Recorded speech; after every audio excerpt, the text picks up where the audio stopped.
Merci.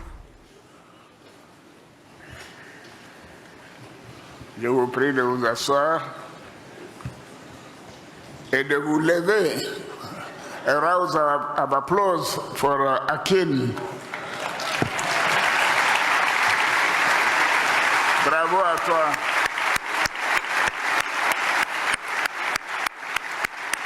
Bravo, bravo, bravo. Merci à tous. Merci pour votre brillant discours et tous vos mots de remerciement pour chacun de nous. Ah bon, vous voulez baisser ça encore? C'est trop haut pour moi. Hein? Non.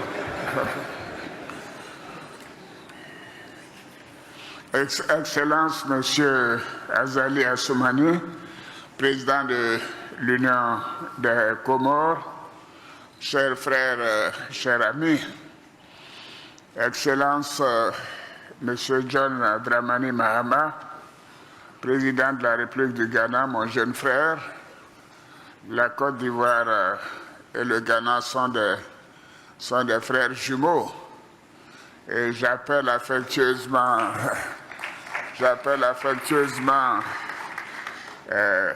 John Mahama, je l'appelle John the Fourth. Est-ce que vous savez pourquoi? Parce que John the First, c'était Jerry John Rawlings. John the Second, c'était John Kufuor. John the Third, c'était John Atta Mills. Et voilà John Dramani, John the Fourth.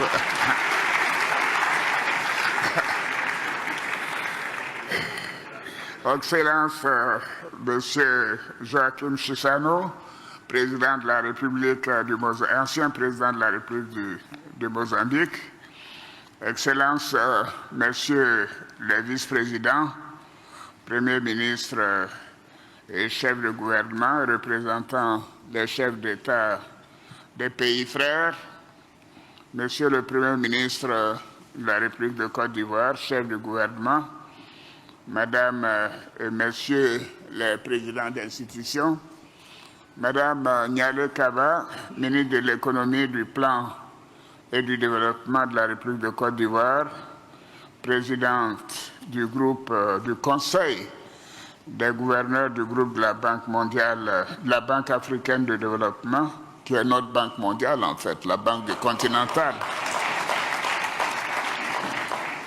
Monsieur le Président du groupe de la Banque africaine de développement, chers amis, chers frères Akin, Mesdames et Messieurs les ministres, Mesdames et Messieurs les gouverneurs du groupe de la Banque africaine de développement, Mesdames et Messieurs les chefs des organisations internationales et des partenaires au développement, Mesdames et Messieurs les représentants des organisations internationales, Excellences, Mesdames et Messieurs les ambassadeurs et membres du corps diplomatique, Mesdames et Messieurs les représentants de la haute direction de la Banque africaine de développement, Mesdames et Messieurs les représentants du secteur privé qui sont nombreux ici et des organisations de la société civile également, Mesdames et Messieurs les journalistes, honorables invités, Mesdames et Messieurs,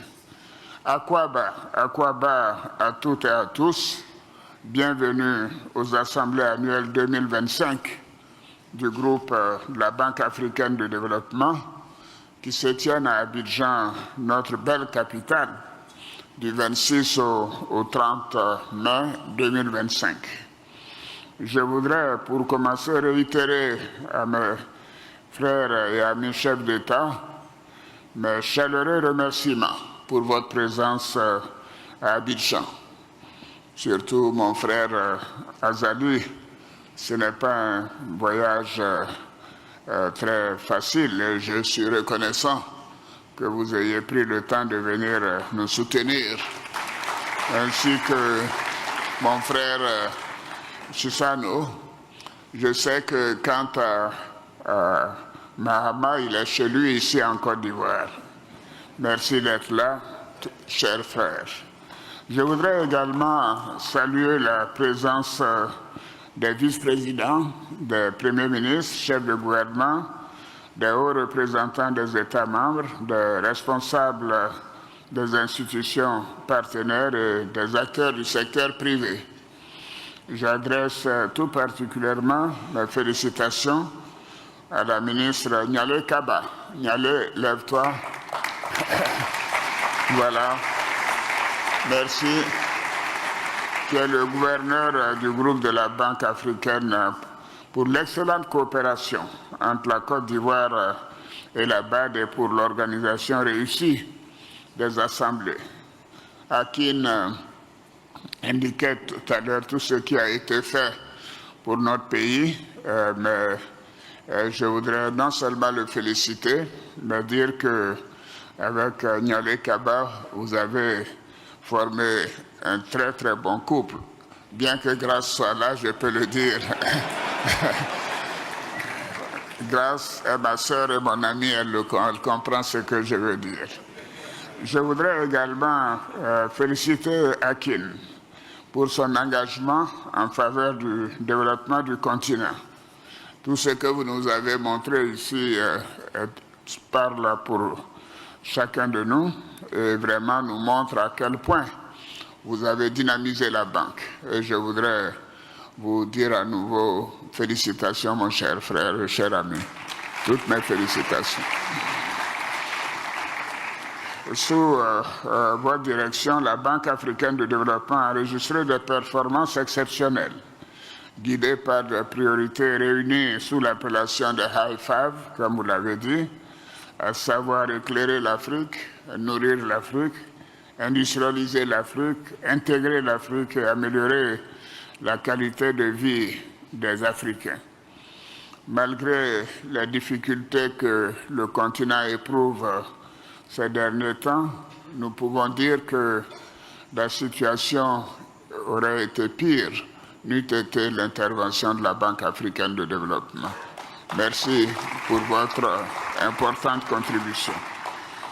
Votre approche intégrée a permis de recentrer l'action de la Banque sur les leviers essentiels d'un développement inclusif. Je salue enfin tous les participants à ces assises, que ce soit les décideurs publics, les acteurs du secteur privé et de la société civile ou les représentants des médias nationaux et internationaux venus de tous les continents.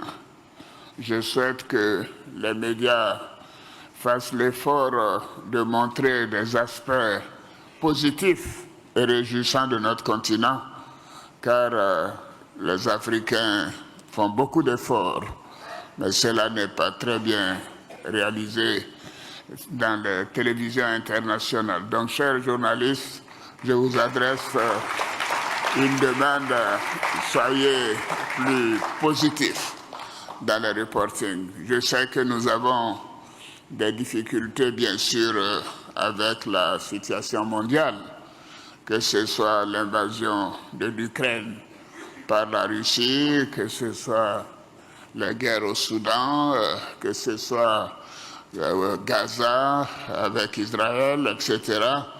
Mais l'Afrique a besoin d'encouragement et de quelques bonnes nouvelles. Nous comptons sur vous. Et ici, donc, c'est le lieu de donner toutes les bonnes nouvelles et les bonnes performances de la Banque africaine de développement et de les encourager.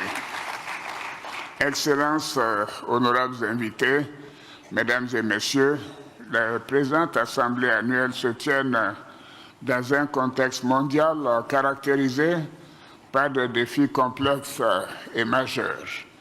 Les conflits géopolitiques que je citais tout à l'heure, en Europe de l'Est et au Moyen-Orient, l'intensification, en fait, ils essaient d'être polis en ne disant pas l'invasion de l'Ukraine par la Russie et les problèmes du Gaza et d'Israël. Ce sont des faits, ce sont des guerres, et nous devons les nommer en tant que tels. Et dire que l'intensification des phénomènes climatiques également extrêmes, le resserrement des conditions financières, la baisse de l'aide publique au développement ainsi que les tensions commerciales accrues depuis le début de l'année contribuent à créer un environnement profondément instable, où les fondements même du multilatéralisme sont fortement remis en question. Et cela est beaucoup plus grave, comme le disait le président Adesina, pour les pays les plus fragiles. Et toutes ces évolutions risquent de fragiliser davantage les pays en développement, et plus particulièrement les économies africaines, en accentuant les pressions inflationnistes, les risques de surendettement, les déséquilibres macroéconomiques et les injustices sociales. Dans ce contexte délicat, les perspectives économiques mondiales restent modestes et incertaines, tandis que celles de l'Afrique, bien qu'en légère amélioration, demeurent insuffisantes pour répondre aux besoins de transformation du continent et surtout de protection des populations. Il faut dire que les problèmes de terrorisme, de guerre civile et autres fragilisent énormément notre continent. Et la croissance démographique, qui est également particulièrement élevée, pose un problème, même si ces taux de croissance que je vais citer sont légèrement supérieurs à ceux des pays en développement, des pays développés. Parce qu'en réalité, la différence représente l'augmentation supérieure de la population par rapport aux pays industrialisés. Selon le Fonds monétaire international, la croissance mondiale devrait se situer en moyenne à 3,1% sur la période 2026-2030. En Afrique, la croissance devrait s'accélérer légèrement, passant de 3,3% en 2024 à 4% en 2026. Bon, cette différence est absorbée par la croissance importante de la démographie sur le continent africain, ce qui fait que la pauvreté continue de s'accroître dans de nombreux pays africains. Les efforts doivent se poursuivre pour que cette croissance soit porteuse de vie meilleure pour les populations et de transformation profonde à l'échelle du continent.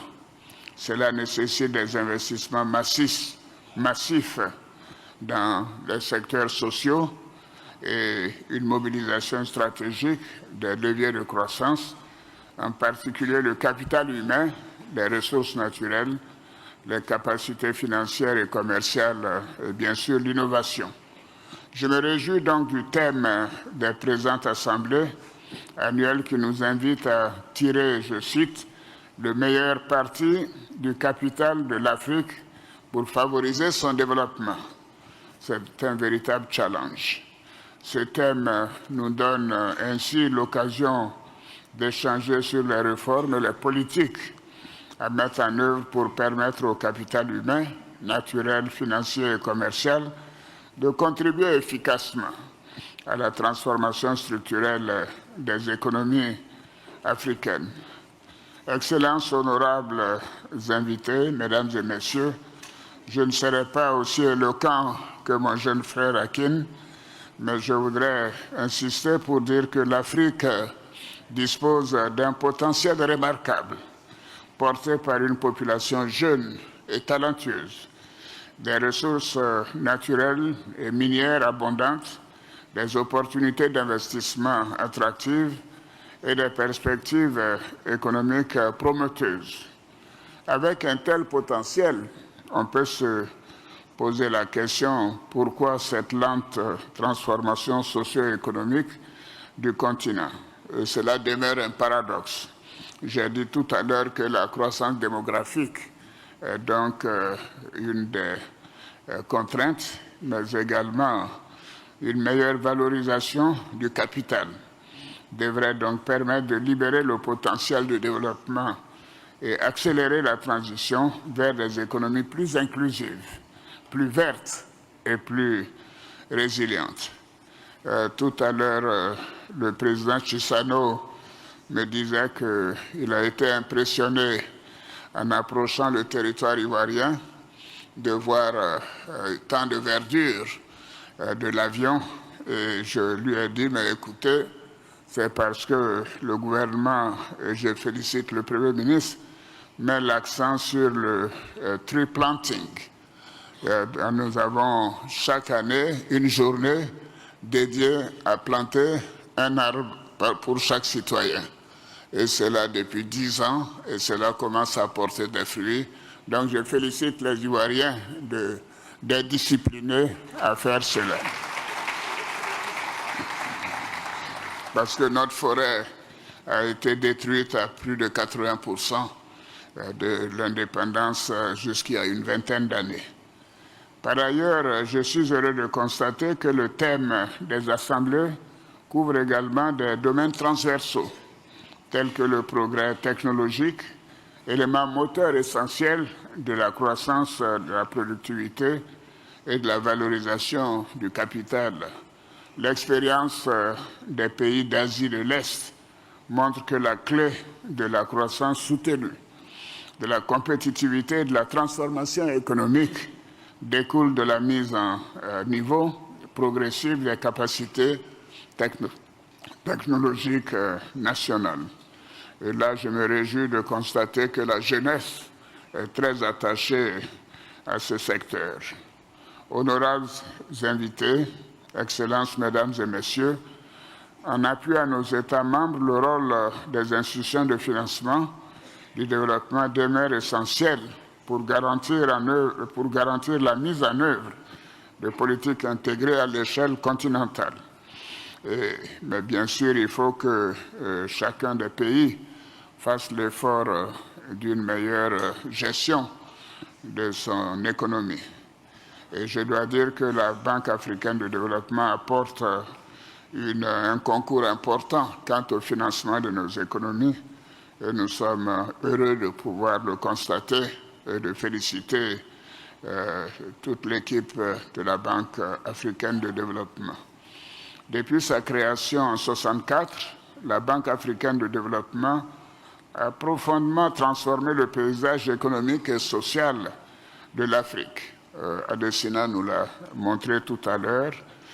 Nous pouvons en être fiers et féliciter les présidents successifs, mais surtout le président Adesina. Donc il y a un véritable challenge pour la personne qui prendra la suite. Alors nous serons très à même de suivre les progrès qui seront constatés au cours des 5 ou 10 prochaines années pour les comparer au bilan d'Adesina. Voilà, merci. Alors, je considère que des ressources importantes ont été apportées par la Banque.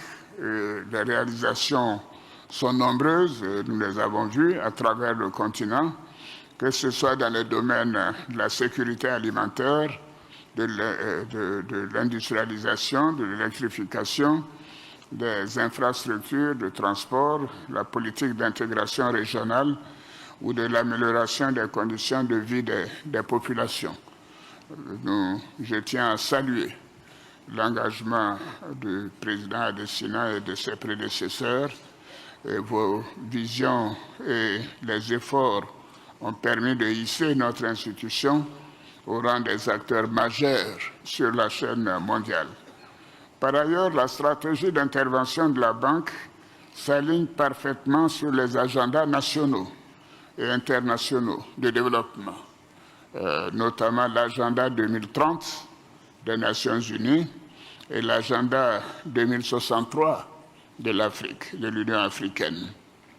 En ce qui concerne la Côte d'Ivoire, la Banque africaine de développement demeure un partenaire clé dans la mobilisation des ressources nécessaires au succès de la mise en œuvre des différents plans nationaux de développement.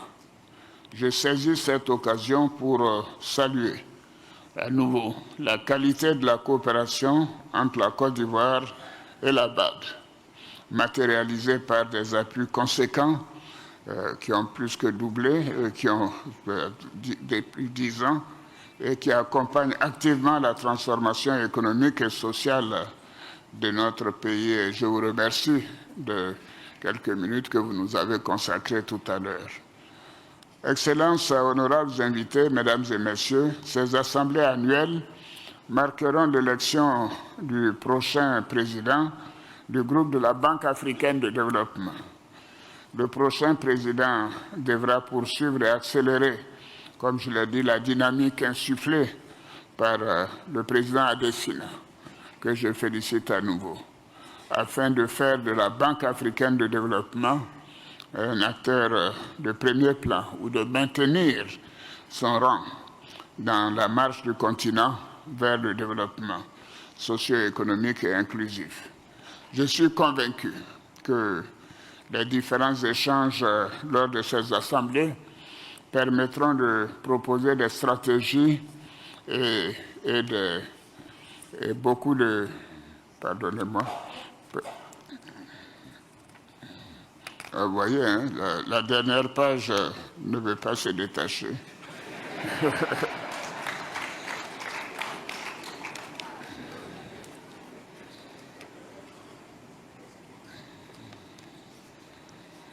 Pourtant, c'est moi qui ai écrit le discours jusqu'à 4 heures du matin.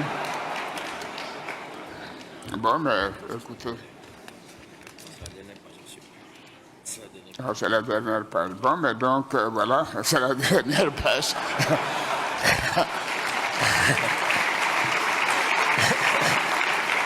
Je voudrais... En fait, je pensais que mon discours était aussi long que celui d'Adesina. Mais ça m'a joué un truc que je suis convaincu que les différents échanges lors de ces assemblées permettront de proposer des stratégies et des mesures capables d'accélérer le développement de l'Afrique. Tu vois, c'est la même phrase que chez toi, au bénéfice de nos populations. Et je voudrais vraiment terminer en disant que nous sommes très fiers d'abriter la Banque africaine de développement. Merci au président, merci au conseil d'administration, au conseil des gouverneurs, et merci à tous les invités de nous honorer et de venir nous soutenir. Nous sommes très reconnaissants et nous ferons tout pour que la banque continue d'être un instrument au service du continent africain. Merci beaucoup. Je déclare donc ouvertes les assemblées annuelles 2025 du groupe de la Banque africaine de développement. Grand merci à chacune et chacun de vous.